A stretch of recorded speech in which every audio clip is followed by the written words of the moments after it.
I was recently listening to the Jimmy Connors podcast that's called Advantage Connors, and I can highly recommend that you listen to the Connors podcast. It is a little bit different from the Roddick podcast, which is called Served, which is, by the way, maybe one of the best tennis podcasts that I've ever listened to.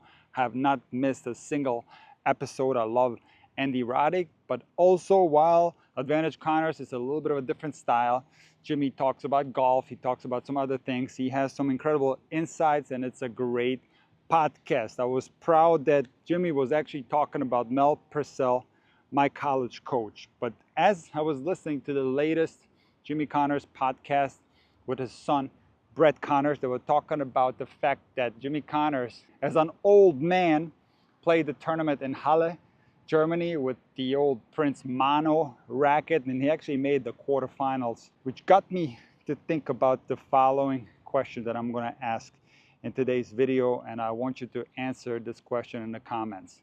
Will Novak Djokovic, who is at number 3 all-time with 98 tournament titles, beat Jimmy Connors' record of 109 tournament titles? My belief is that Novak Djokovic will not be able to break this record. Now let me tell you why. So he's at 98, he needs 110 to be number 1, that's 12 tournaments. Roger Federer is at position number 2 with 103 tournaments, so Djokovic needs 6 tournaments to pass Federer. So I do think that Novak has a chance to pass Federer, but I don't think he will pass Connors, and here's the reason why. It's not the fact that Djokovic can't win 12 tournaments, he absolutely can, but he's obviously focusing on the biggest tournaments. He's not gonna start playing a bunch of 250s and 500s to break this record. He's gonna play maybe a 250 here and there in Serbia prior to the French Open. Maybe he'll play a 500 here and there, but he's gonna mainly focus on the thousands and the Grand Slams. So let's assume that he plays for another 3 or 4 years and he wins maybe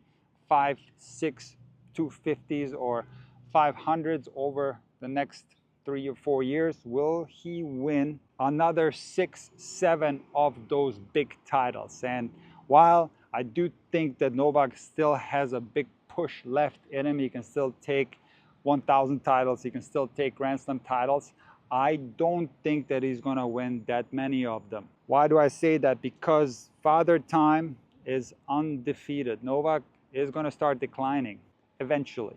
And on the other hand, these other players are getting stronger and stronger. Sinner, Alcaraz, Medvedev is still there. There's also going to be some other players who are going to go up in the rankings and start playing well. Maybe it's going to be Rune. Maybe it's going to be someone that we're not thinking of right now. And it's going to be more and more difficult for Djokovic to take these big titles. So don't get me wrong. I talked about this many times, and we don't have to talk about this, but I do believe that Novak is the GOAT. He's broken pretty much all the records, but one of my favorite players of all time, who has a great podcast, Jimmy Connors, is gonna keep the record of the most tournament titles ever. Let me know what you think in the comments. Will Novak be able to break Federer's record, number 1? Will he get 6 more tournaments? And does he have a chance to beat the Connors record and get 110 tournament titles?